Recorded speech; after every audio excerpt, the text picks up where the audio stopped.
Tem, né, nem no remake ninguém fala da genitália do King Kong. Com certeza é algo significativo, saca?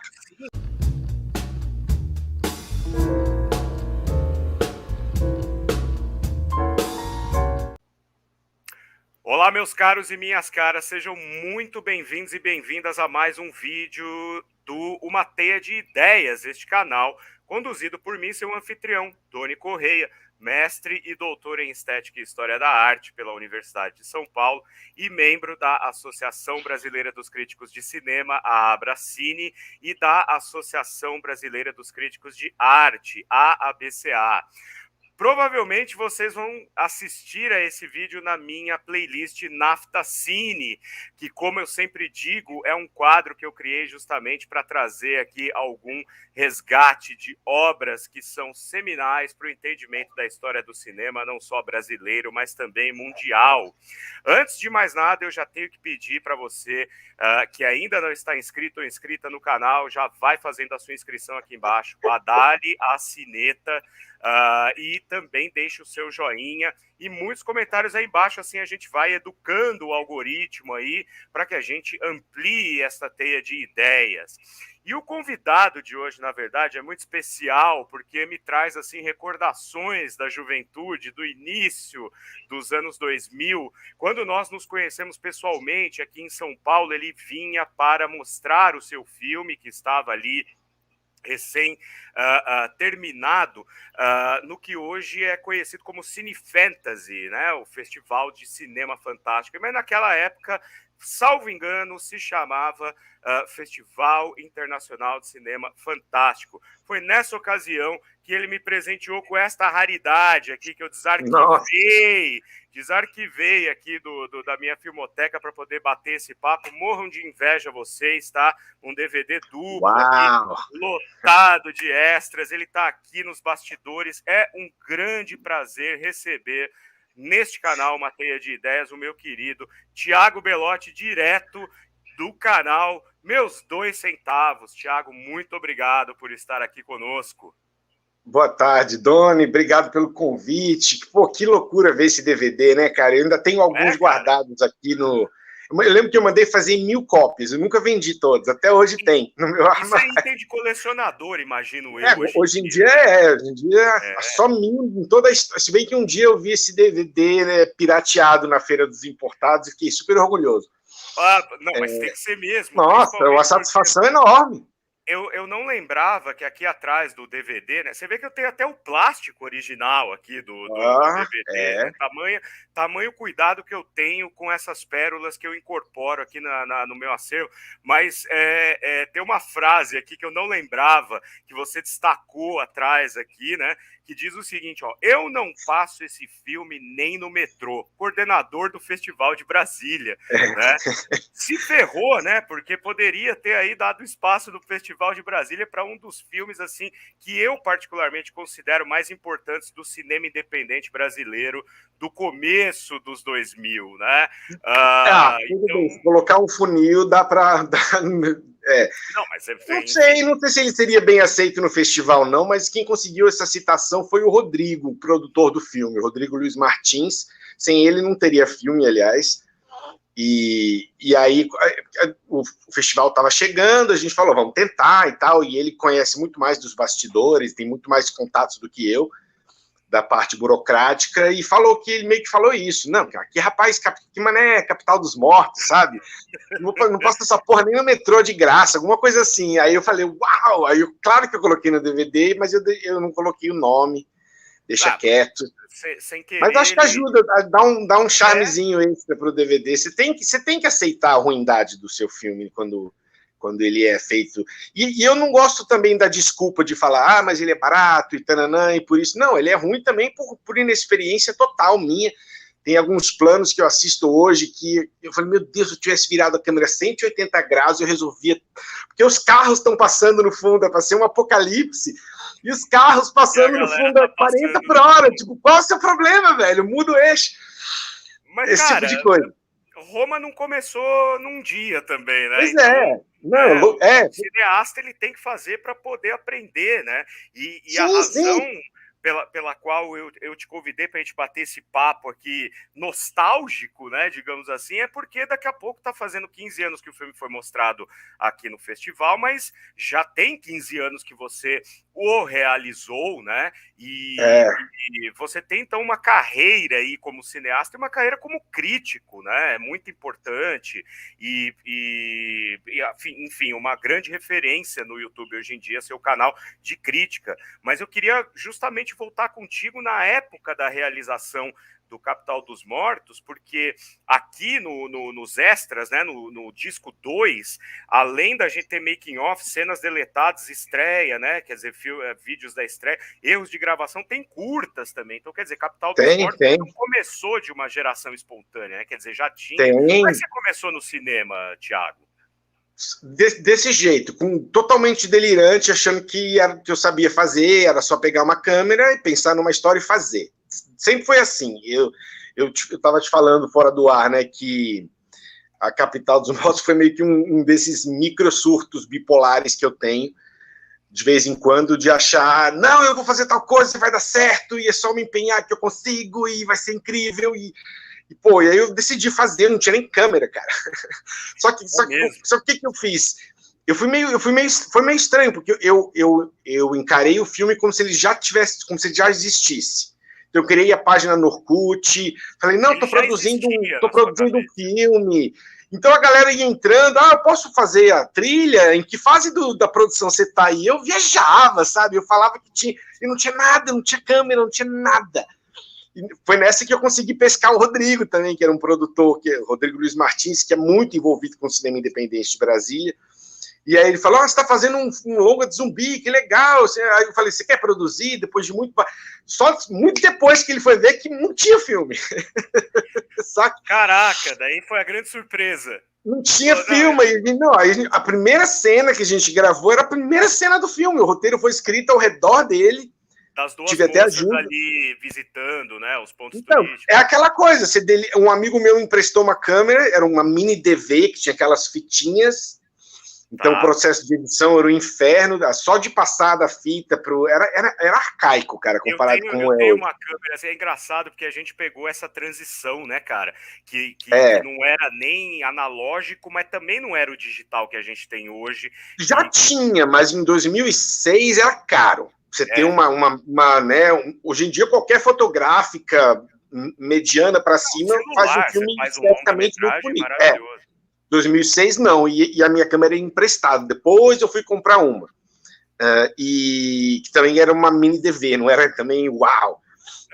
Então, foi desse jeito. Eu fui, eu falei que eu ia fazer.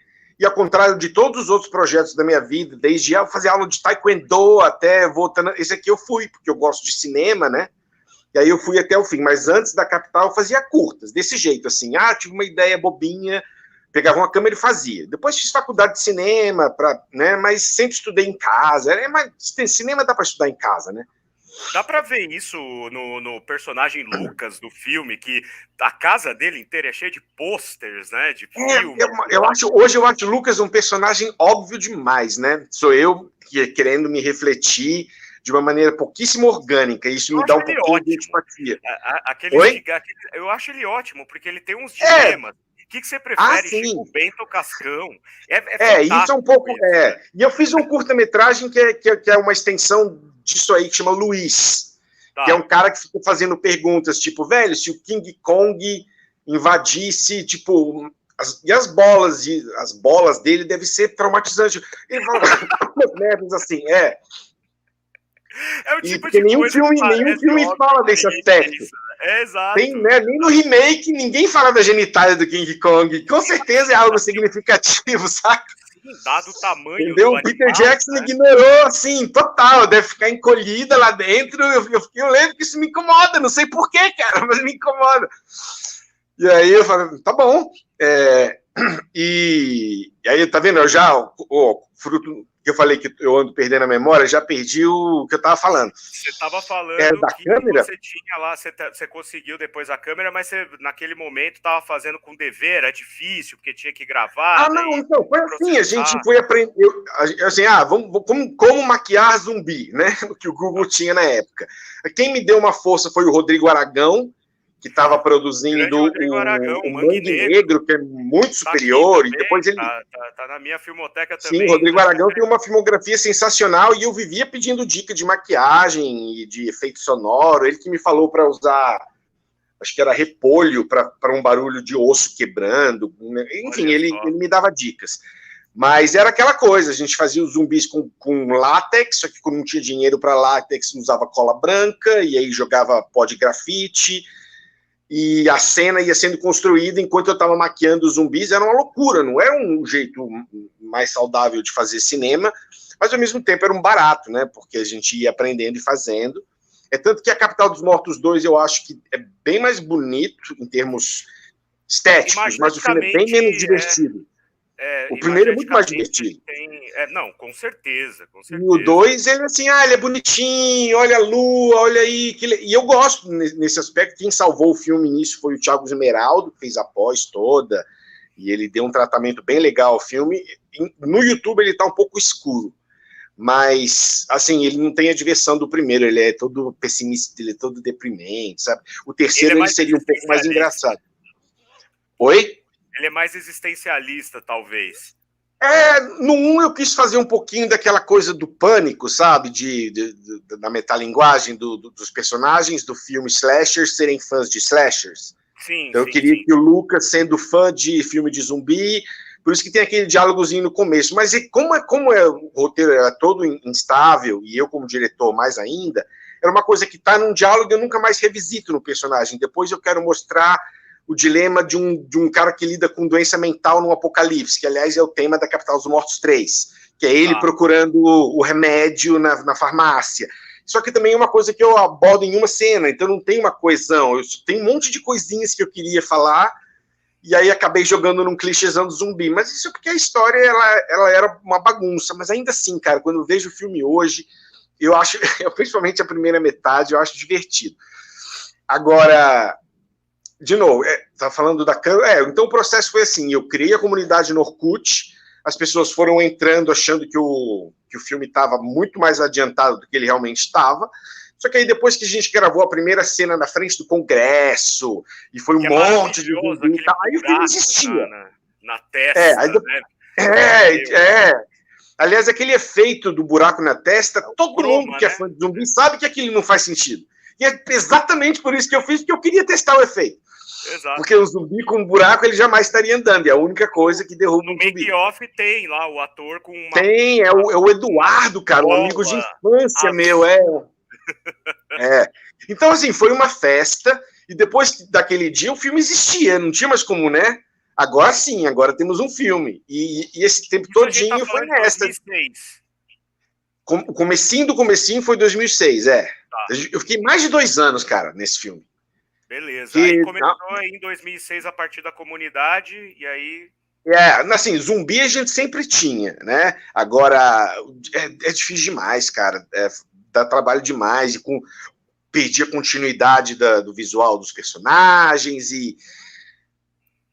cara, eu não consigo nem imaginar, lembrar, assim, o número de dificuldades que a gente teve. Teve uma vez que a mulher gritou tanto socorro que a polícia apareceu. Tá brincando? Ela tava gritando... Sério, ela estava gritando, socorro, alguém me ajuda, socorro. Aí a polícia apareceu, e mesmo depois de ter explicado, eles não estavam convencidos que estava tudo bem. Aí a mulher falou,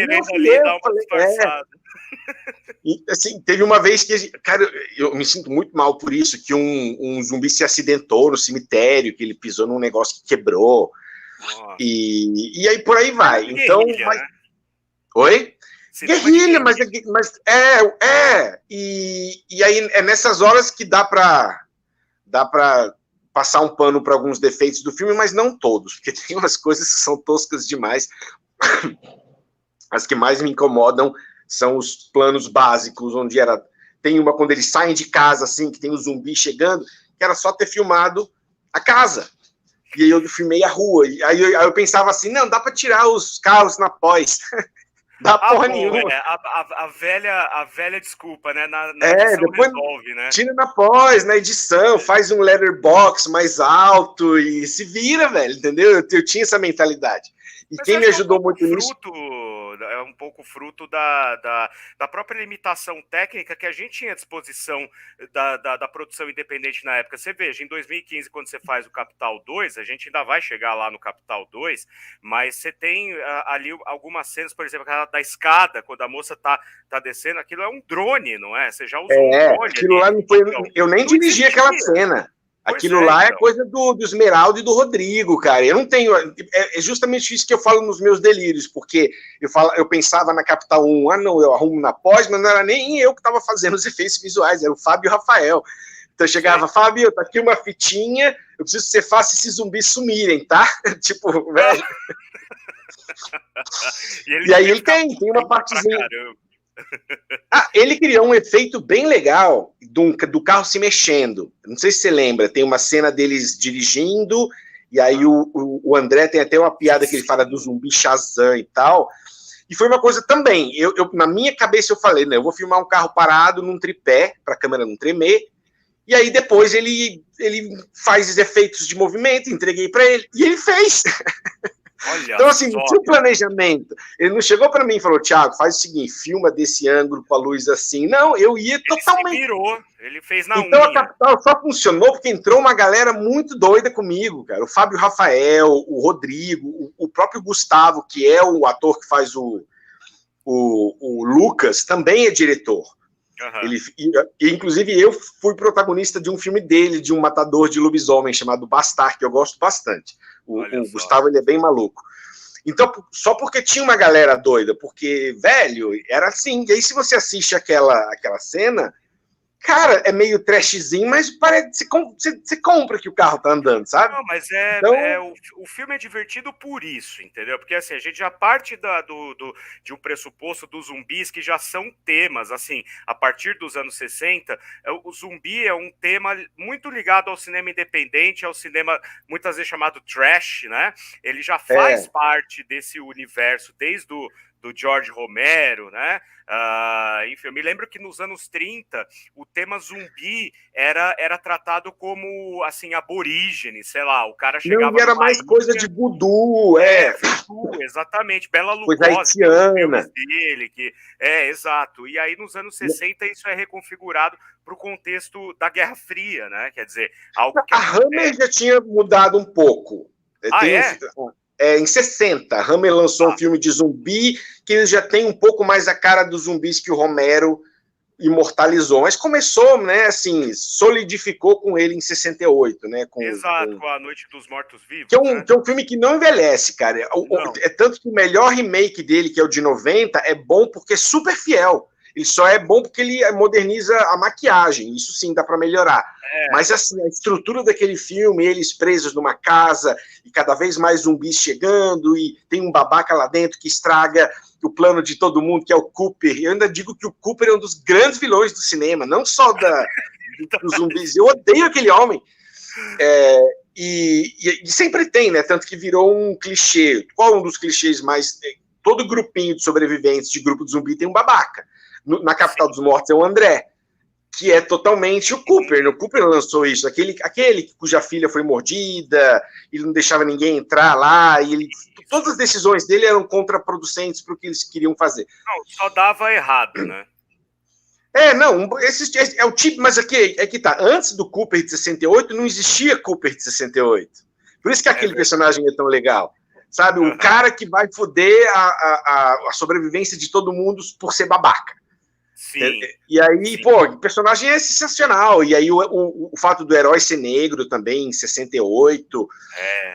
O George Romero mudou um pouco o jogo. A nova Hollywood, né? Tava começando a nova Hollywood naquele momento. A gente tinha filmes, por exemplo, como Adivinha Quem Vem para o Jantar, o Sidney Poitier pegando o papel de protagonista e um negro numa posição social de igual ali com os brancos do filme. É muito importante esse personagem do herói do Romero lá, né, naquela época. É tanto que na versão do Sam Raimi ele vira zumbi, mas se bem que na original ele também morre, né? Ele não deveria morrer, aquele personagem, mas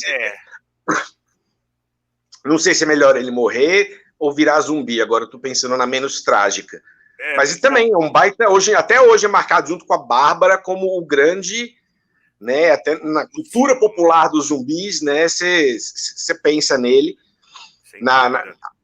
Por exemplo, até o protótipo daquela sobreviventezinha frágil do Resident Evil no começo é totalmente baseado na Bárbara, que o que reclamam da Bárbara é que ela era indefesa demais na versão de 68, depois ela foi modernizada em 90.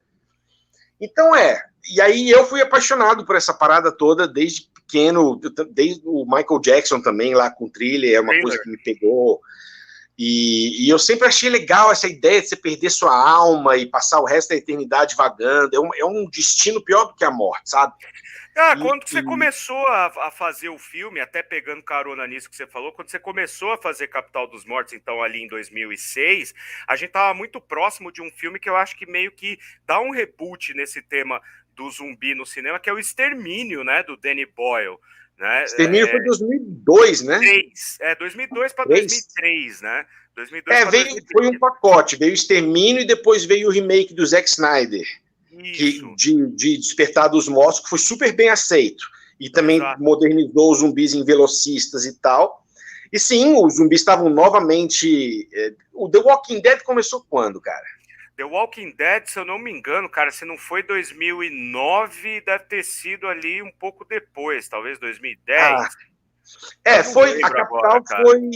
A Capital foi durante um segundo boom, teve também o filme do Brad Pitt lá, Guerra Mortal Z. Guerra Mortal Z, um pouquinho depois. E a Capital 2, mas o meu lance é que não tinha filme de zumbi brasileiro, tinha um média-metragem do Peter Baestorff. Isso. E eu queria, além do meu, né, da minha ideia de não vou conseguir fazer um filme como se fosse fácil, eu queria que existisse um longa brasileiro, depois, claro, o Mangue Negro veio junto e ganhou e representa até muito melhor o gênero. Foi exibido na mesma edição. No Cine Fantasy e no Fantaspoa. E aí foi lá que eu conheci a produção. E aí depois veio o Chupa-Cabras, ele fez um monte. Eu acho que o último é o Cemitério das Almas Perdidas, não é isso? Esse quarto aí. Ou quinto ele filme tinha dele. começado com um curta muito bacana, que é o Peixe Seco, né? Se eu não me engano. Esse aí tá nos extras do Mangue Negro, né? Também, assim como você tem os curtas aqui que você fez antes do Capital dos Mortos, tem lá. Então, era um ambiente rico, né? Para quem queria explorar o tema dos zumbis. Sim. E zumbis, sempre que eu penso que não dá mais para reinventar o zumbi ou que ele deixou de ser relevante, esses dias não, alguns meses atrás, o Lucas, do Refúgio, recomendou um filme, eu não lembro agora, chama... Cara, os zumbis, eles mantêm uma certa consciência, acho que chama Sadness.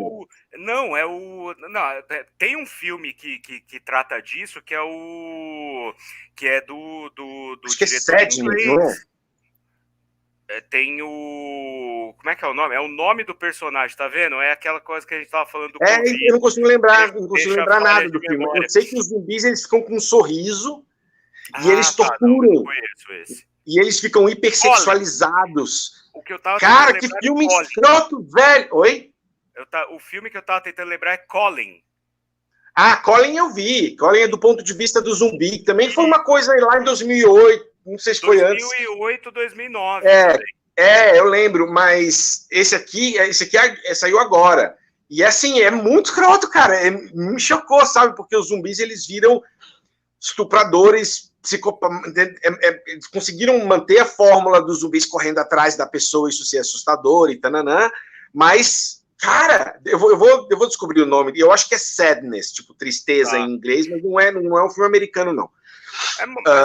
doido essa coisa de cada vez mais a figura do zumbi se aproximar de metáforas, né, da sociedade. Sim! Como ela está. É isso que eu ia te perguntar, porque assim, quando a gente. Agora já, né, vou lançar uma aqui que a gente já pode pirar em cima da ideia, mas assim, quando a gente olha para Brasília, né, como tema de um filme, a gente pode fazer duas leituras aí. Quer dizer, a gente tem A Idade da Terra, do Glauber, que via Brasília a partir da profecia de Dom Bosco, né, sobre a Terra Prometida ali no entroncamento dos paralelos, no meio do Planalto e tal. O Glauber via como a Terra da Promissão num contexto de ditadura militar, né, quer dizer, já entrando em decadência. O Glauber tinha lá uma tese muito particular dele, que a redemocratização viria pelas mãos dos mesmos militares que estavam no poder, uma coisa que até fez com que ele ficasse meio proscrito ali no meio do cinema novo na época. E aí a gente olha para a Capital dos Mortos, não tem mais nada emblemático nesse sentido. Eu falei para você quando a gente estava combinando essa conversa, como você foi profético em mostrar um apocalipse zumbi no meio de Brasília, cara, em 2007, a gente nem sabia, 2007, 2008, 10 anos depois, quão zumbetizado estaria esse país, né, cara? Então, fala um pouco pra gente sobre isso, essa questão. Primeiro, né, você tá em Brasília, você vive a realidade que a gente tá vivendo no plano nacional, às vésperas de um pleito que pode significar, de fato, um apocalipse ou um pouquinho de horizonte ali que a gente possa vislumbrar, né? Também não, eu não posso também sair falando que eu escrevi e já estava tudo bem planejadinho. Eu gostava da ideia de pegar um pouco da história de Brasília, que é a questão do Dom Bosco. E a Brasília tem muita coisa Dom Bosco, tem pizzaria Dom Bosco, ermida Dom Bosco, colégio Dom Bosco. Né? E eu peguei a ideia, a história do sonho de Dom Bosco, de 83, até chamei meu avô, que é italiano, para fazer a cena e tal. Só que ao invés de sonhar com a Terra Prometida, basicamente eu quis dizer que caso a humanidade fizesse merda, lá seria o palco, o começo da punição. Então os zumbis vão brotar lá para o resto do mundo. Essa ideia, isso veio de mim. Aliás, agora, fazendo um parênteses aqui antes de você continuar, seu avô, ele tá a cara do Vincent Price nos filmes dos anos 60, cara. E aquela roupa que ele usa é do Neo, cara, do Matrix. Não tinha roupa de padre, eu fui numa loja, aquela coisa, eu vou gravar hoje à tarde e meia hora antes vai atrás do figurino. Aí eu peguei uma roupa de Neo e funcionou. Você tem uma ideia, o lápis que ele tava era um lápis que eu peguei um estilete e fiz assim, para parecer um lápis. Para parecer aquele lápis antigo, né? Velho, entendeu? É muito legal, cara, esse tipo de experiência, assim. Não, ele vai estar escrevendo com o quê? Ah, não, pergaminho. Aí eu lembro que eu peguei um papel para fazer o pergaminho e acendi um fósforo, como se fosse queimar e deixar o papel marrom, sabe? Queimou o papel na hora. Né? Você sabe que tem um macete para fazer isso. Você passa suco de limão, assim, com um pincel. Café também. Papel, e você vai queimando. Pois é. Tem esses macetes. Aí a gente acabou só amassando e jogando café. E eu lembrei até da lista de Schindler, que tem uma cena que ele pega o documento e joga café.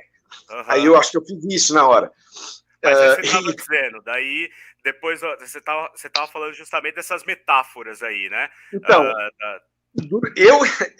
metade das pessoas não vão gostar de ouvir isso, mas eu cheguei a pensar num argumento para a Capital dos Mortos 3, onde os zumbis que, aliás, não seria nem a Capital dos Mortos 3, seria um spin-off, onde eu daria uma nova origem para os zumbis, que seriam os bolsonaristas. Que eles viravam zumbis. E aí zumbis violentos que atacavam os outros, entendeu? Eram zumbis velocistas, estilo extermínio. Então claro que dá, com Brasília, com a situação política, né, do Brasil, e zumbi tem tudo a ver. Eles podiam até, inclusive, fazer, porque você pensa, eles já fizeram de tudo com zumbi nos filmes hollywoodianos que tem mais dinheiro. Tem espaço para mais metáfora política lá, se eles quiserem. Por exemplo, tem aquela série The Boys, que não é de zumbi, mas brinca com a cultura popular. Ela está fazendo uma coisa muito forte com o trumpismo. E está super funcionando, embora eu não tenha gostado da terceira temporada. Então, sim, dá para fazer uma coisa política, onde os zumbis representam um ideal político arcaico, que não funciona mais, que é nocivo para a sociedade, mas também, por outro lado, além da metáfora, tem aquele velho clichê que em todo filme de zumbi, que é o principal obstáculo é o ser humano. Todo filme de zumbi explora isso, né? No Despertar dos Mortos, a vida deles está de boa lá no shopping, eles aprenderam a neutralizar os zumbis, e aí chegam os motoqueiros, destroem tudo, e os zumbis invadem, e é a última frase da Capital dos Mortos 2, que é: os zumbis nunca foram um problema. Então, tanto assim, você pode... É verdade. Assim, não, mas é aquela lá, se existisse realmente um apocalipse, e aí estou teorizando como que nem a cena lá do videogame. O que você faria se... Mas se as pessoas realmente quisessem, elas iam dar conta, eu acho. O problema é que aí não ia mais ter lei, não ia mais ter ordem, todo mundo ia entrar no modo sobrevivência, e aí iam começar a surgir os sociopatas, que é o mais ou menos... ia pro Mad Max. E aí, entendeu? Se todo mundo falasse, galera, vamos tentar, né? Vamos tentar fazer, vamos se organizar, daria certo. E o próprio The Walking Dead explora isso com aquelas comunidades que funcionam e aquelas outras que não, porque tem uma figura tirânica que né, primeiro foi antes do Negan, teve o outro lá, um outro carinha que tem a mesma coisa, que era o xerife lá do mal, psicopata. Então é isso, os zumbis, eles não são o problema, eles geram o problema. Eles criam um mundo onde despertam o pior das pessoas. Você sabe que eu sempre, assim, na verdade, isso é uma coisa que a gente vai adquirindo com a maturidade. A gente vai envelhecer, tem que ter alguma vantagem, né? Por exemplo, antigamente eu tinha muito preconceito com filme de zumbi, justamente porque eu não conseguia entender essa pegada de você ter criaturas que surgem do nada e que ao final destroem todos e não chegamos a conclusão nenhuma. Hoje em dia eu já vejo como uma grande representação do que é a vida em si mesmo, sabe? Quer dizer, a gente não tem explicação para as mazelas que a gente encontra por aí ou para as mazelas que a gente tem na nossa vida, né? Então, na verdade, o zumbi é uma grande representação desse mal que existe e é insondável, né? Hoje eu já vejo diferente. Para mim são duas coisas. Uma é que eu realmente, assim, hoje com 42 anos, falar que você se assusta com filme, a gente toma um sustinho, mas não é a mesma coisa. Quando eu era moleque, eu realmente tinha medo, porque ao contrário do vampiro, por exemplo, que tem consciência e vai morder seu pescoço e até romantizar aquela experiência, o zumbi, se você for arranhado, você vai, aos poucos, se transformar. A ideia de se transformar num zumbi me assustava, e também a ideia de ser devorado vivo, ver minhas tripas saindo. É uma coisa meio claustrofóbica, aquela horda de zumbi te pegando. E, cara, aquilo para mim era o pior tipo de morte em relação ao filme de monstro, filme de gênero que tinha. Para mim, disparado era... Não consegue ver sentido, né? E pior ainda que são os tradicionais, que se eles vêm correndo, beleza, eles te pegam, acabou. Mas aqueles que você tá num corredor estreito, sem saída, e eles estão... Cara, tem coisa pior no mundo do que essa situação, e eles vindo devagar, e o que você faz? E é o fato de ser... Não, é devagar, mas eles vão se acumular, e vai ter mais, você não vai conseguir passar, Então, isso me assustava. E o 2 é porque, assim como essa coisa existencialista, o que acontece quando a gente morre, eu ficava pensando, tá, mas se você vira um zumbi, como é que é? Como é que é? Aí tem aquele filme Colin, né? Que é do ponto de vista do zumbi também. Que é uma coisa existencial, né? Quer dizer, o Colin, ele mostra o personagem virando o zumbi. Então, você vai acompanhando a perda da humanidade dele e ao mesmo tempo que ele não quer perder essa humanidade, né? Exato. Aí você pensa, se você é mordido, será que você pega uma febrona, você vai perdendo a consciência? E depois que você já virou, será que uma parte de você tá, tipo... pedindo para alguém te matar, ou você pega, entendeu? Essa incerteza que eu acho fascinante da criatura do zumbi, porque o vampiro, ele sabe que ele é um vampiro. Sabe? E sei lá, o monstro do Frankenstein, tá bom, vai, mais ou menos, ele tem a criatura... Os próprios psicopatas, como o Michael Myers... A maioria dos monstros tem uma certa consciência, ou consciência nenhuma, se for um bicho, né, se for um tubarão da vida. né, cara, que tá fazendo 100 anos agora. A figura do Nosferatu é uma figura romântica na essência alemã do termo, né? Quer dizer, sim, você pode sentar, antes dele te matar, ele vai sentar e tomar um vinho com você, no mínimo. Então isso é menos assustador, não tem jeito. E vai lamentar o fato de que ele tá condenado a viver eternamente. E vai exatamente. E vai ser toda uma coisa filosófica, existencial e deprimente. E o zumbi não, cara, ele vai te morder até ele sentir que você não é mais vivo e aí ele te deixa em paz. É nojento, dá medo, sabe? Mas assim, até isso eu não consegui explorar muito na Capital 1, porque eu queria ter um zumbi que eu focasse nele o filme inteiro, que era o zumbi do Fome Zero, mas era aquela coisa, para repetir a maquiagem era muito difícil, não ia ter zero continuidade, e, entendeu? Aí a gente fez uma cena só com ele, e era uma dessas gags soltas também, que não fez tanto sentido. Mas, cara, eu adorei fazer a Capital, e eu quero... Não, o lance eu quero fazer eu queria ter a trilogia pronta, mesmo o 2 sendo deprimente. Eu ainda gosto de algumas coisas daquele filme. Ele é ótimo. E o 3 o lance do 3 é que o que eu queria fazer, tem duas coisas que eu queria fazer. E eu acho que seria mal. Eu acho um milagre o segundo filme não ter sido cancelado, porque ele saiu em 2015. Porque, era uma linha de corte ali, né? Quer dizer, que a Denise apanha naquele filme, tem mulher pelada de graça, isso é fruto da minha imaturidade total, porque eu queria a ideia de um sociopata que fizesse aquilo, que pegasse mulher na rua, jogasse numa piscina e ficasse olhando, e era o passatempo dele, porque esse tipo de sociopata existiria, mas ainda assim, até eu fiquei um pouco demais, né? Então, assim, o 2 tem, né? Mas eu era teimoso, eu achava que. E aí o Lucas vem e salva ela, uma cena que eu não gosto até hoje, porque é muito, né? Não, agora você está seguro. Aí eu falei, porra, o Lucas não é esse cara, sabe? Ele não é esse heróizinho de filme de zumbi, de facão. Mas tá, pelo menos no final a Denise, ela fica um pouco mais. Ela se vinga e ela mata e ela se desprende um pouco desses caras, mas ela se fode no final, também achei que eu fui injusto com a Denise. Mas o terceiro, ele lida com saúde mental. Inclusive, ele ia ser um filme independente chamado Saúde Mental dos Mortos. E ele é baseado na experiência que eu tive quando eu fui internado, um pouquinho antes da pandemia.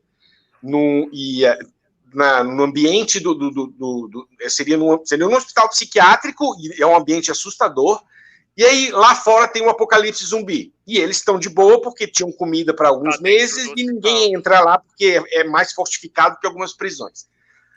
E aí eu pensei, quando acabasse o remédio da galera, como é que ia ficar a dinâmica lá dentro? Eles iam se destruir ali dentro.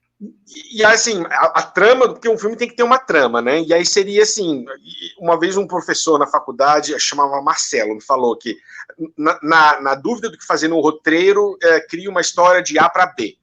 O personagem tem que ir de A para B e depois de B para A. Por isso que não acho o Mad Max Fury Road um roteiro tão ruim quanto as pessoas falam. Ah, mas não tem roteiro. Não, claro que tem, eles têm que chegar lá, depois eles têm que voltar. Tá aí o roteiro, pô. E aí seria assim, um grupo que não está tão pirado dentro da clínica, faz um grupinho clássico de sobrevivência e vai procurar remédio. Essa é a trama. E até eles acharem... Que pé que tá? Não, tá prontíssimo. Só que o problema é esse, eu vou lidar com... Eu posso falar mal de bipolar porque eu sou bipolar. Até aí eu tenho essa carta verde, a internet não pode me cancelar. Seu lugar Mas ele lida com... Mas ele lida com todas as doenças mentais, e muitas coisas com base nas experiências que eu tive lá dentro, de conversar com outros pacientes, mas, né, hoje em dia o público está mais sensível, então teria um esquizofrênico lá dentro, teria mas ele está filmado já, Thiago? Não, ele está escrito. Não, ele está escrito. Ele está escrito com diálogo e tudo, dessa vez ele realmente existe, porque quando eu saí da clínica... Quando eu saí da clínica, inicialmente eu ia fazer um vídeo no canal falando da minha experiência lá dentro e até acusando algumas coisas escrotas que acontecem, mas aí eu fui escrevendo tudo que eu lembrava, e aí depois eu só formatei, joguei uns diálogos, e agora só falta ver como que seria a parte dos zumbis. Se é assim, um zumbi, um filme de zumbi minimalista, onde só tem 10 zumbis quando eles chegam na farmácia, e aí eu invisto toda a graninha do filme numa maquiagem extraordinária e faço aquela cena valer, ou vai ter zumbis e vou ter que criar um senso de Brasília apocalíptica, e aí, nesse sentido, o filme ainda não está pronto na minha cabeça, sabe? Mas o roteirinho, o argumento, os personagens, tá tudo prontinho, mas quem sabe um dia. Não, eu faço votos que role e, enfim, eu já deixo público aqui, como eu puder colaborar, eu tô Não, mas pensa, é uma coisa que sempre pegou comigo. Do seu trabalho, né? Então, mas pensa comigo, em todos os filmes de zumbis já fez, quase todos, a maioria explora um ou outro obstáculo que os protagonistas precisam, mas poucos exploram que o obstáculo em si seja a saúde mental desses sobreviventes. Às vezes os caras até estão num lugar que tem comida, mas eles estão pirados, e aí? Entendeu? Com certeza. Tá vendo? A gente traz cada vez mais para o âmbito da realidade, né? E aí fica aquela coisa, ó, você pode até criar um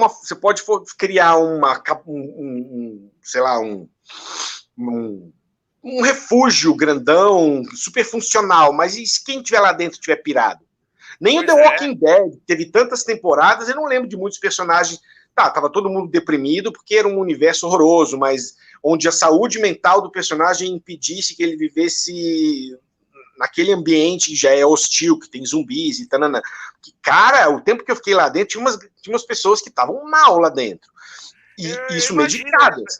É engraçado você trazer isso, porque... Engraçado é um modo de falar, assim, é curioso você trazer isso pelo seguinte, você tem todo o seu lugar de fala para tratar desse tema da bipolaridade, assim como eu vez por outra, falo muito do toque, que é o meu problema, e transtorno de ansiedade, né? E aí a gente aqui conversando, e eu tô com a minha canequinha do Cesare, aqui do gabinete do Dr. Caligari, que é um personagem também zumbificado pela hipnose do Dr. Caligari, criado pelo Karl Mayer e pelo Hans Janowitz. E o Karl Mayer dizia lá que depois que ele foi ferido na Primeira Guerra Mundial, ele foi levado para um hospital e ele foi submetido a experiências psiquiátricas que mais destruíram ele, além do que ele já estava destruído fisicamente por causa da guerra, do que de fato salvaram ele. Então, ele cria o Dr. Caligari e o Cesare, que é comandado ali pelas vontades do Dr. Caligari, em cima justamente dos maus tratos sofridos num hospital psiquiátrico.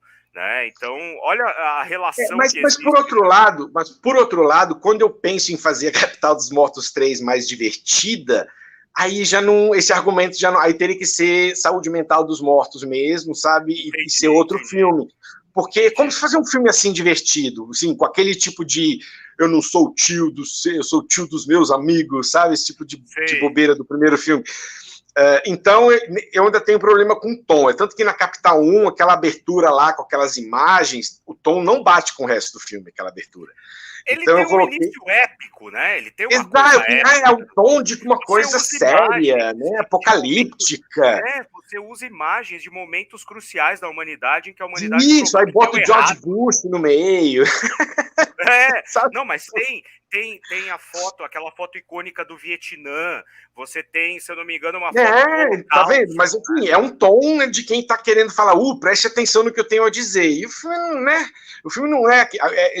aquela abertura, o filme, ela teria que ser mais jocosa, para combinar com a Capital dos Mortos 2. Você está sendo muito autocrítico com o seu próprio trabalho. Não estou, cara, não sou. É porque eu vi o filme tantas vezes, sobre tantos pontos de vista, já mexendo nele, depois ele pronto, depois que uns anos sem ver e revi, que eu meio que já sei, já tá tudo, sabe, tatuado na minha essência, tudo que funciona e não funciona naquele filme. Que eu sou exatamente igual, tanto nos curtas que eu fiz, quanto nos livros que eu escrevi, a gente sempre volta e fala, putz, aqui eu mandei malzão, às vezes o público...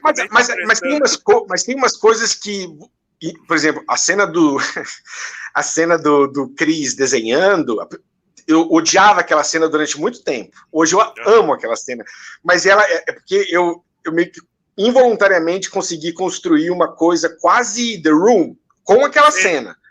Porque, velho, quem estaciona o carro no meio da Ermida Dom Bosco, senta para desenhar e não sabe desenhar, porque o desenho tava ruim pra caralho.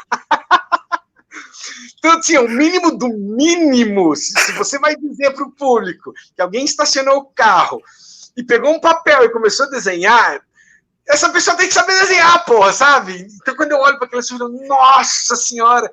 Você não conseguiu um desenhista para fazer um sketch? Cara, pior que eu gravei aquela cena 2 vezes. Eu fui com um elenco uma vez, a menina sabia desenhar, ficou melhor, e aí deu errado com as duas que estavam... Enfim, não deu. Aí a gente foi e regravou e eu não tinha o desenho da primeira vez. Nem para imprimir um desenho, nada. Tipo assim, Jean, faz uns rabiscos você mesmo. Aí, mas eu não sei desenhar, não tem problema. Vai assim mesmo, né? Nossa, caralho, velho. Que é o cinema de resistência, que eu acho que é uma coisa que surgiu no cinema brasileiro na primeira década dos 2000 com a invasão do DV, né? Que a galera começou a ter acesso, porque começou a ficar um pouco mais acessível para o pessoal. Surgiram muitos filmes independentes naquela época, feito a partir do mini DV, do DV mesmo, das primeiras câmeras. Estava começando a ficar menos absurdamente caro, porque cinema é uma coisa cara. Né? E antes das câmeras digitais era bem caro. Por isso que caras como o Peter, assim, que faziam filmes em VHS lá nos anos 90, a gente tem que, né, bater palma. Cara, eu tenho uma matéria do Peter aqui, arquivada, que eu quando moleque, na adolescência, a gente tem a mesma idade, né? Então, eu e você. Então, durante os anos 90, eu ficava colecionando jornal, a Ilustrada da Folha de São Paulo, Caderno 2 do Estadão. Eu tenho uma matéria do Peter de 1996, quando deram, assim, página inteira para ele, sobre esses filmes feitos, filmes trash feitos, né? Lá em Santa Catarina, dando destaque para ele, numa época em que havia essa diferença clara entre quem era cineasta e quem trabalhava com vídeo. Hoje em dia, a galera que está vendo a gente hoje em dia não sabe o que é isso. É cinema, não, porque é tudo digital. Mas a gente pegou esse momento em que fazer vídeo era uma coisa e fazer cinema era outra, né? Isso é mais... Sim, não, imagina editar nos anos 90, para quem era independente. Sim. Editar era complicadíssimo. Editar, cara, editar era foda. E aí você pega filmes como o Afonso Braza também, que usava películas... Gênio. Nossa senhora! E eu até confesso que no começo da Capital eu conhecia pouco do Braza. Quem falou, não, Braza tava aí, cara, né? Você... Não, o Jean tava no filme. O Jean, que faz o tio, ele fez dois... Né? Sim, é porque o Braza morreu em 2002, né? Não, o Braza morreu em 2010 ou 11, não foi? Não, ele tava... Quando a gente começou a fazer a Capital, ele já tinha morrido. Já tinha morrido? O personagem do tio, ele é totalmente pra ele, né? Então tá. Então tem uma cena no filme do Braza morrendo. O Rodolfo dos Raimundos já tinha feito, acho que era Inferno. Acho que o último dele foi Inferno no Gama, não, foi Inferno no Gama. Talvez. E aí aquela coisa que você assiste, eu fui às sessões do filme do Braza que o cinema tava rindo alto, sabe? Entendeu? Não importa se... Eu gosto muito do faroeste dele, do Caboclo Não Perdoa Mata. É um Django, né? Que ele faz assim, um Django. Não sei o que lá, Não Perdoa Mata. Não é Caboclo, que ele usa a mesma... Gringo Não Perdoa Mata, que ele usa um pedaço de uma propaganda do Marlboro no meio do filme. 5 minutos de créditos, cara. Você fala, cara, não é, ele não filmou isso, os cavalos não são dele, você não pode botar isso dentro do seu filme, velho. Então, eu acho esse tipo de cinema muito divertido de ver. Agora, as pessoas me pedem para... Ele aprendeu a fazer cinema na boca aqui em São Paulo. Tanto que a Claudete Joubert, que foi casada com ele, que era a estrela dos filmes dele, era a estrela aqui dos filmes feitos na boca, né? É uma escola. Ele teve, assim, talvez uma das melhores escolas, assim, para fazer cinema, que foi o cinema independente, assim, da boca, né? E de um jeito ou de outro, cara, tem coisa mais legal do que você falar, cara, eu quero contar uma história no modo fílmico. Eu não quero escrever um livro, eu não quero, sabe?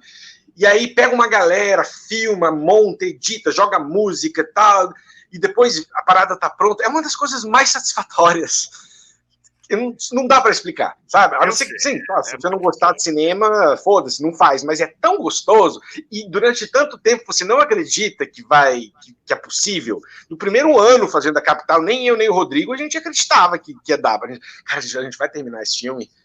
E aí, quando a gente bateu, eu lembro que eu tinha uma coisa de não ser curto demais, senão não era um longa de verdade, sabe? Eu lembro quando a gente bateu 86 minutos, eu falei, não, acho que...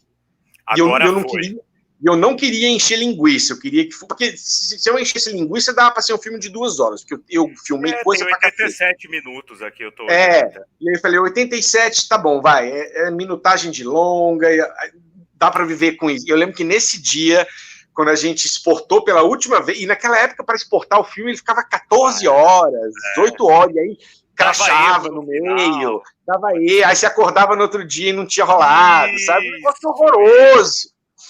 Meses disso. E tem uma hora que dá um cansaço mental também. Você tem que ver o filme pela 1000ª vez para ver se aquela cena tá. Não, ó, você não aguenta mais, sabe? E aí você manda para um festival, fica uma semana sem. Vai lá no festival, vê e não gosta da versão, e aí fica todo bolado, quer mexer nele de novo. Então quando ele termina. Você aqui em São Paulo? Cara, eu lembro que, por exemplo, quando ele passou no festival... Viriato Correia, né? Na Biblioteca Viriato Correia. Eu não vou lembrar qual, mas eu lembro claramente de uma das versões que foi para festival não ter sido a final. Ou faltava música, ou faltava... sabe, alguma coisa. Mas é que o filme nunca tá pronto até... E eu lembro que quando saiu o DVD, né, com plastiquinho, eu falei, não mexe mais nele. Nossa, foi tão gostoso. E eu tenho vontade de fazer outro, cara, mas, sei lá, tem que pensar ainda, não tenho mais pique, não tenho mais a energia de passar o dia gravando e... Não, mas aí você pode fazer algo mais intimista, quem sabe um filme de zumbi à la Walter Hugo Cury, intimista. Não, o próprio A Noite dos Mortos-Vivos é o melhor exemplo de como fazer um filme de zumbi intimista. Mas você tem um filme de zumbi intimista, que eu ia entrar agora nele, que eu tava revendo, inclusive, agora antes da gente gravar esse papo aqui, que é o 3 Minutos, cara. É um curta-metragem. 3 minutos esse filme. 3 minutos, cara. 3 minutos é porque sexo vende, porque esse curta tá no meu canal, e ele tem mais de 2 milhões de visualizações. O segundo vídeo do meu canal com mais visualizações tem 500 mil, perto de 600 mil, negócio assim, só para você ter uma ideia da disparidade. E os comentários não são de pessoas inscritas no canal, você vai lá, tem os comentários em outro idioma. Sim. Isso é foda, isso me incomoda porque a galera tá indo porque tem sexo simulado. Mas a ideia do 3 minutos é legal. É uma coisa... Mas não é nem uma cena... Mas é surreal, cara. Por que nenhum outro vídeo meu tem 2 milhões de visualizações? É surreal. De nada, assim, começou sabe? Mas beleza. Agora, a ideia do 3 minutos era para ser uma sériezinha de 10 episódios. O primeiro episódio seria esse, com os últimos 2 personagens. E a cada episódio, 2 novos personagens morreriam. Tá. E começaria o último episódio, se conheceria o grupo inteiro, que seriam 10. E seria um apocalipse zumbi. Isso. E aí eles estão num lugar, os 10 morrem 2. Eles vão para outro lugar, morrem mais 2. Eles vão para uma escola e decidem transar, morrem os últimos 2. A ideia deles estarem transando e terem aquele diálogo estranho, o que eu quis era assim, olha, a gente está sobrevivendo no apocalipse, é um subtexto que, né, só tem como saber comigo explicando, porque eu não deixei tão claro, mas o que eu quis com aquele diálogo nada a ver era assim, era um grupo de 10 sobreviventes, esses 2 meio que não se falavam no grupo, e aí todo mundo foi morrendo, sobraram ele, não tinha, os zumbis vão entrar, o que a gente faz? Vamos transar? Eles estão lá transando e não sabem o que falar um pro outro. Essa é a ideia, saca? E eu gosto, é bonitinho o filme. Não, é ótimo, você tem uma pegada, assim, não é uma comparação e não é uma insinuação de que você esteja copiando, mas você tem uma pegada muito parecida com o Tarantino na hora de criar diálogos, entendeu? Eu acho que todo mundo que é fã... Parece eu acho que não, é um Tarantino ruim, né? Eu acho que todo mundo que é fã do Tarantino quer escrever diálogos esquisitões bons, porque ele faz isso e aí todo mundo tenta. Mas esse diálogo, por exemplo, tem um outro filme meu, que é Caíra, que é aquele filme de monstro, que, na verdade, os dois diálogos, tanto esse como aquele, esse aqui, ele é baseado numa amiga minha, na época que eu morava na Argentina, chamada Guilhermina Providente. E hoje ela tem uma profissão que eu não entendo, uma coisa meio Chandler Bing, do Friends, e ninguém sabe o que ele faz. E a profissão dela em espanhol chamava actuário. Eu falava, Guiche, que é César? E ela, eu sou actuário.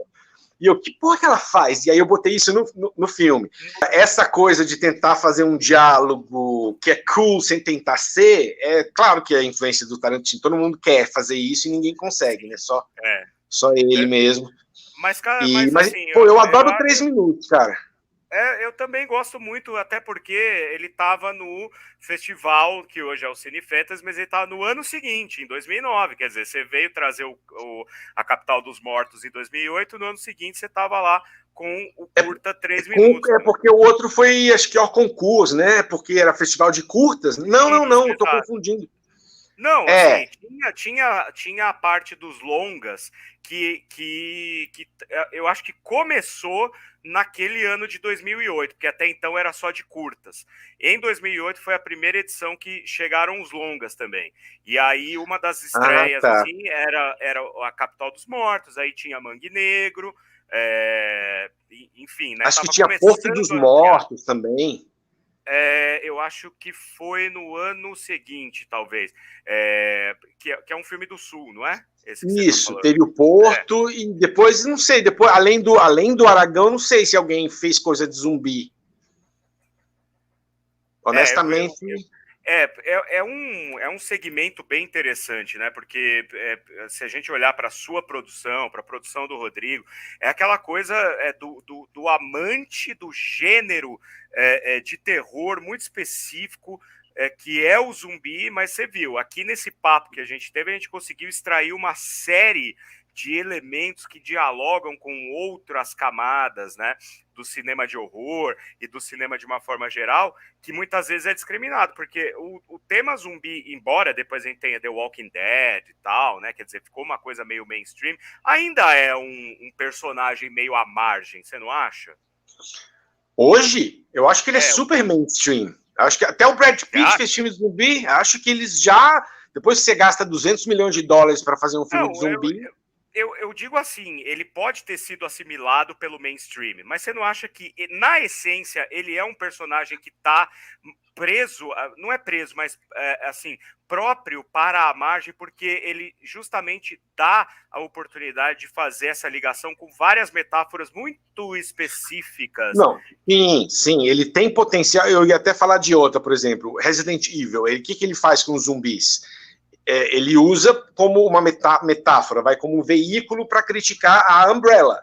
E a Umbrella pode ser qualquer corporação maligna.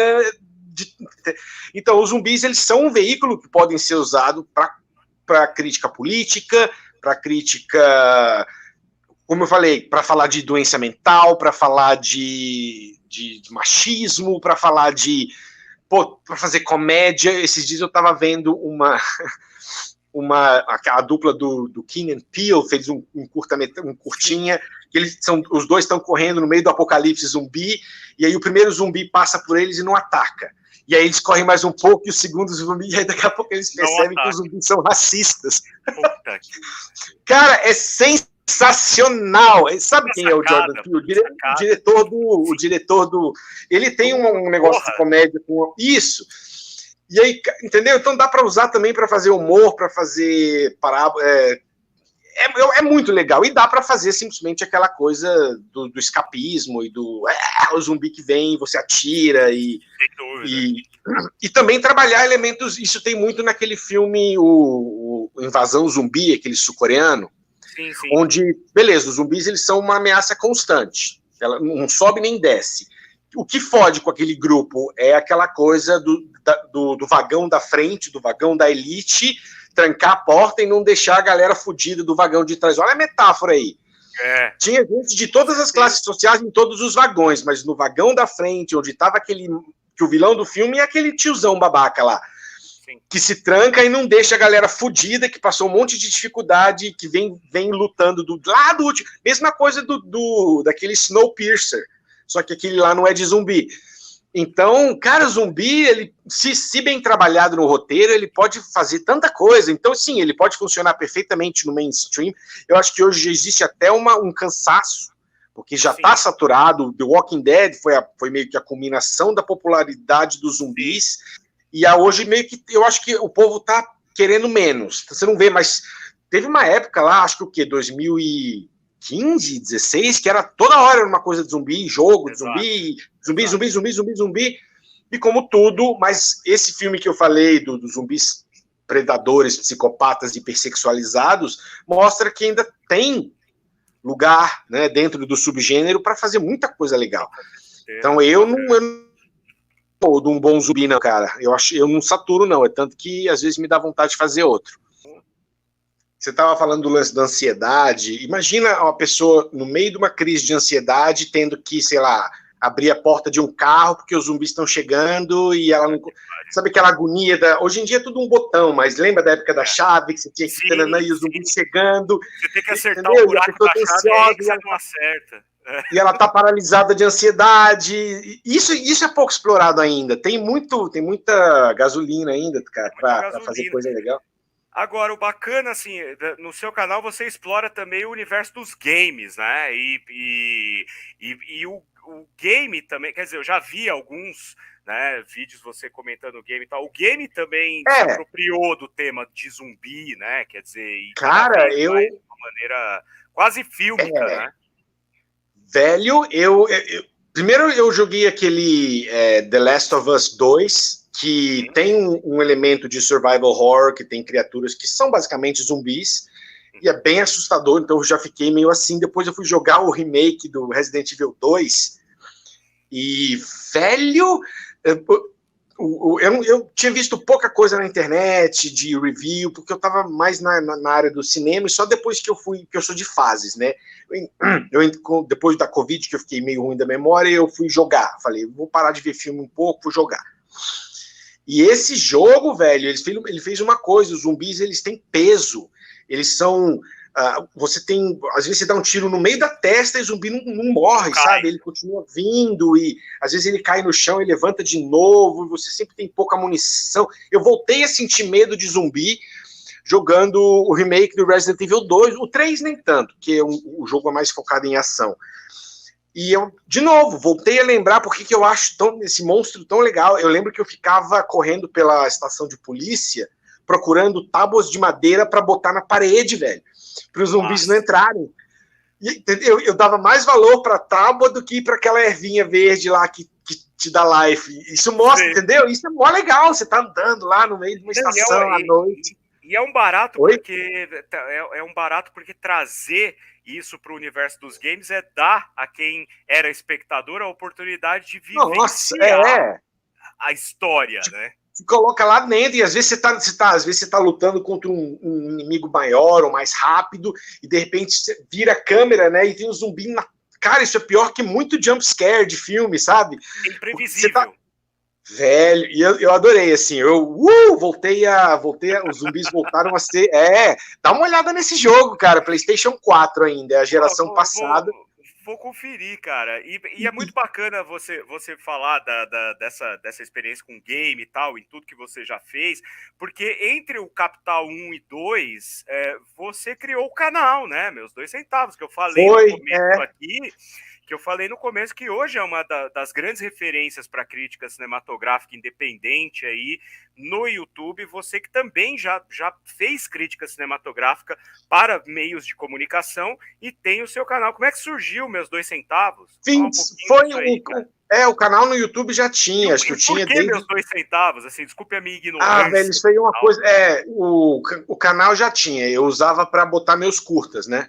Tá. Era só para ter aquela coisa. Criei uma conta Google, eu criei lá, fazia no YouTube, era uma coisa. E aí comecei a... Eu gostava de escrever, eu lembro que eu gostava de escrever sobre os filmes do 007, quando eu era moleque, assim, adolescente. E aí eu gostava daquela coisa de, peraí, não, são pessoas diferentes interpretando o mesmo personagem. Então foi o primeiro personagem, quando eu era bem moleque, assim, 10, 11 anos, que eu comecei a falar, interessante, é o mesmo cara, mas é outro cara fazendo. E aí eu fui começar a observar a interpretação e por que o personagem mudava com esse cara de acordo... enfim, por isso que eu sou fã da franquia até hoje. Mas o que rolou que eu falei, velho, eu vou... Na época não era nem para falar de filme, era para falar de filmes e livros. É tanto que minha primeira vinheta... Tem os primeiros vídeos ainda usam a vinheta velha. Tinha lá alguns autores que eu gosto, Stephen King e tal. Era para ser um mix, porque eu ainda não tinha filho. E aí, depois que eu tive filho, eu tive menos tempo para ler, que preguiçoso. E aí e sempre vi muito filme e foquei em filme. Mas, tanto que o primeiro vídeo do canal era sobre It, do Stephen King, sobre o livro. Então não era para ser uma coisa. Não era nem o livro. Filme dos anos Nossa, é uma crítica gravada, parecia com uma torradeira dos anos 70, assim, é inacreditável a qualidade daquele vídeo. Sério, porque eu penso assim, acho que seria legal comentar alguma coisa no YouTube. Eu tenho alguma coisa para gravar, e o que eu tiver na hora eu vou gravar, sabe? Que ano que foi? Oi? Que ano que foi? Foi 2012 ou 13, cara. Então a gente tá falando de uma época que a gente ainda não tinha essa tecnologia. Não, mas eu não tinha nada. Acho que eu tinha uma... Se você clicar, você vai ver. É assustador. E o áudio é pior ainda. Depois eu comprei uma webcam, gravei uns 100 vídeos e era uma qualidade... Você fazia os primeiros vídeos em preto e branco, né? Você fazia PB. Cara, até hoje, a qualidade dos meus vídeos é horrorosa. Até hoje, porque eu nunca troquei a câmera boa que eu comprei, é a mesma até hoje. Entendi. E acabou quase fazendo parte do charme do canal ele ter vídeo e áudio ruins. Porque tem. Mas eu comecei a falar, vou gravar. Aí gravei aquele e falei, não, ficou horroroso, a imagem tal. Aí eu falei, não, deixa eu gravar um com uma imagem um pouco melhor. Aí, deixa eu gravar outro. Aí eu lembro que eu comecei, lembrei. Tinha coisas que eu sempre quis fazer e uma delas era, por exemplo, falar da franquia James Bond. Aí eu fiz um especial falando de todos os filmes. Sinopse, o que era bom, o que era ruim, tananã, notinha no final, a porra toda. Porque eu gostava, eu não tinha público nenhum. Depois eu queria falar de filmes que eu via que talvez as pessoas não tivessem ouvido falar da minha infância, que nem aquele Mio na Terra da Magia. Aí eu fiz a crítica do Mio na Terra da Magia, não tem nada a ver. E aí fui fazendo, de repente, acho que por nepotismo, porque meu irmão trabalhava no Machinima na época, eles viraram... Na época tinha muita network, e aí o Machinima entrou, e aí eu bati 1.000 inscritos, falei, uou! Aí continuei, aí fui. E meus 2 centavos é aquela velha... É uma expressão que americano usa de jogar os 2 centavos na conversa. Sei. E aí eu só falei... daí... Aí eu só falei, não vou botar em inglês, que seria ridículo, né? My 2 cents, né? Mas eu traduzi, eu falei, deixa eu jogar, let me throw in my 2 cents, né? É uma expressão que... E aí eu falei, eu pensei, o que é uma expressão para opinar, para jogar a sua opinião, emitir uma opinião? Aí eu comecei a pensar nisso. Eu não pensava em outra. Palpitar, talvez, mas o canal vai chamar palpitando. Aí eu pensei em mesmo, aí ficou. Aí eu fiz as moedinhas, e aí hoje as moedinhas estão costuradas na minha história, como dizem os americanos. E o resto é história. O resto é história. Cara, eu ficaria aqui batendo papo contigo, sei lá, 5 horas. Eu tô esperando você vir a São Paulo ou eu ir a Brasília pra gente sentar no boteco e bater papo durante Sim, temos que chamar a Joyce e a Lais também. Chamar a Joyce e a Lais. Joyce Paz, grande incentivadora. Joyce Paz, um beijo, canal. Joyce! Olha aí, mandando beijo pra Joyce Paz, já aproveito e mando também. Ela é uma grande incentivadora do canal Uma Teia de Ideias. Fica me botando pilha. Faça isso, faça aquilo. Tanto que quando eu disse que eu ia bater um papo contigo aqui, ela, que tem agora o projeto Clube das Diretoras e tem o Cinemascope, super incentivou, ficou super feliz que a gente pudesse bater esse papo aqui, mas eu te agradeço muito a disponibilidade, a gente poder falar dessa preciosidade aqui, que com certeza está dentro do meu quadro Naftacine, de filmes que devem ser redescobertos e devem ser mantidos na história do cinema. Diga aí. Se alguém... Primeiro, eu quero te agradecer pelo convite. É sempre bom poder falar de mudar um pouco o foco e ter um papo descontraído. Mas eu deixei o filme de graça no canal, só que na versão noir, que o Rodrigo chama, que é preto e branco. para disfarçar a cinematografia. Eu lembrei o que eu queria dizer. Aqui, eu lembro que quando eu vi na tela grande e aqui no DVD, ele era colorido. Aí eu fui ver agora no seu canal e tá tudo no ar. Né? Cara, aquela sequência na rodoviária amarela, eu não desce pra mim, bicho. Eu odeio tanto aquilo. Porque então outra versão do filme, na verdade. Né? Exato, existe a versão no ar e existe a versão. Esse DVD é raro, que é a colorida mini DV classicaça de 2005. 6, 7, não, 8. 2008. E mas é porque era assim, cara, a gente botava um filtro de cor para cada sequência e na pós do Sony Vegas e aí ficou assim, esse arco-íris. Sony Vegas versão 4, né? Porque eu editava em o Sony 4, Vegas, aquele 13, Sony Vegas, 13, 14, não, 17, eu acho, não sei. Mas eu editei muita coisa no Sony Vegas 4. Aliás, eu acho que eu uso o Sony Vegas até hoje, eu acho super intuitivo. Que tem.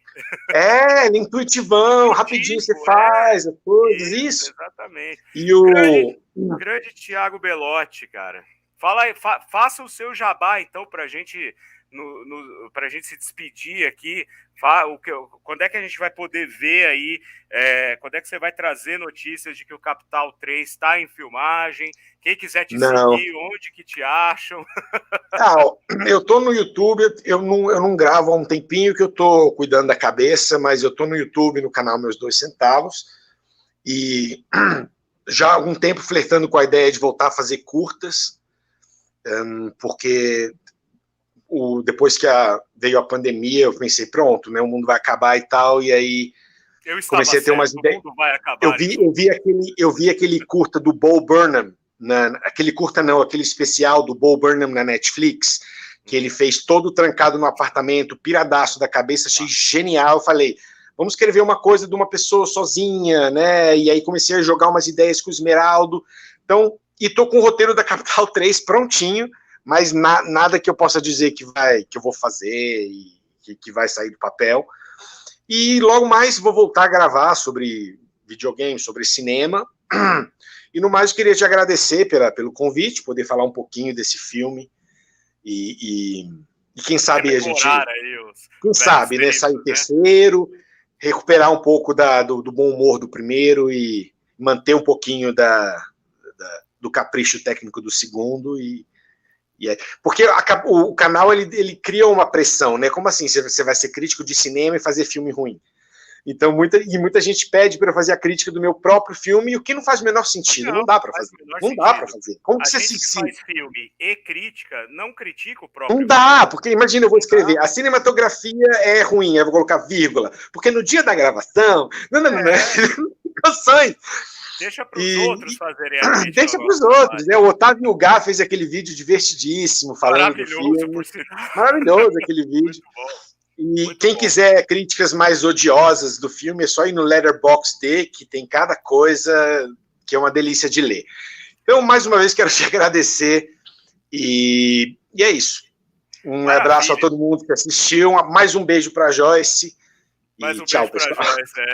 Thiago Belotti, um gênio, uma lenda viva do nosso cinema e da nossa crítica. Muito obrigado, gente. Inscrevam-se no nosso canal aqui embaixo, deixem os seus comentários, vão lá no canal do Thiago, vejam, assistam aos filmes, está lá de graça, né? A gente comentou aqui. De graça os dois. Dos Mortos 1, 2, 3 minutos está lá também. Tem o outro que você mencionou, desculpa, Caíra, né, cara? Caíra é um filminho de monstro que eu gosto. Que você tá no elenco, inclusive, também. É a única coisa que eu não gosto. Eu queria ter botado um ator melhor, eu acho que teria ficado melhor, mas... Mas tá lá também para vocês poderem conferir. Tô lá, pagando mico, eu vou encerrar parafraseando o Euclides da Cunha quando fala que o sertanejo é, acima de tudo, um forte. O cineasta brasileiro independente é, acima de tudo, um forte. Acima de tudo. Forte abraço para vocês. Muito obrigado, Thiago. Até a próxima. Forte abraço, Doni. Um abraço. Tchau. Obrigado, viu? Tchau, gente.